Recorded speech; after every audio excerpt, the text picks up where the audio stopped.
הישארות בליגה א' צפון? קודם כל עשינו ניצחון חשוב, זה נכון, אבל הדרך עדיין קשה ומלווה ב-90 דקות קריטיות, שהיום במצב שלנו אנחנו לא יכולים למעוד ולא לשנייה אחת. זה עדיין לא תלוי בנו, יש עוד משחק אחד. באמת עשינו דבר גדול היום, החבר'ה יצאו מתוצאה מאוד בעייתית אחרי שהובלנו 2-0.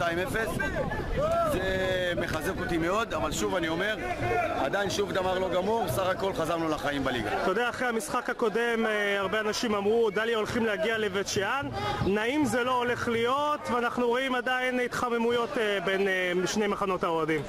נכון, אני לא הייתי במחזור הקודם, אני הבנתי שהיה בדליה משחק בעייתי, משחק טעון.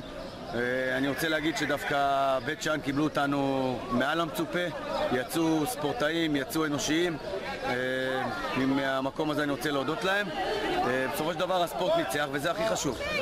שאלה אחרונה, משחק הבא, משחק חשוב מאוד בבית, זה אולי הניצחון, אולי יהיה הניצחון שישאיר אתכם ליגה.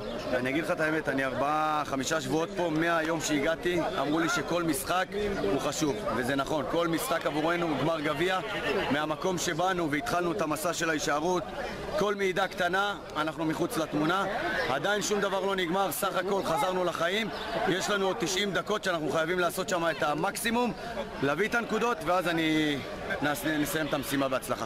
לא משנה מה יהיה גורלה של הקבוצה בסוף העונה הזו, האם אתה, רונן ויינשטיין, נשאר בקבוצה בתום העונה? אני לא יודע, באמת שאני לא יודע, סך הכל הביאו אותי למשימה שהיא הייתה על הנייר בלתי אפשרית. אנחנו בסוף העונה נעשה סיכומים, אבל על הנייר... אתה יודע, אבל אם אתה תצליח במשימה הזו, אז מן הסתם אתה מועמד ראוי להמשיך גם בעונה הבאה, לא? זה כבר שיקול שלי ושל ההנהלה, וימים יגידו. מקווה שקודם כל נסיים את זה טוב ואחר כך נעשה סיכומים. רונן, תודה. תודה לכם, ליאם, אוהב אותך.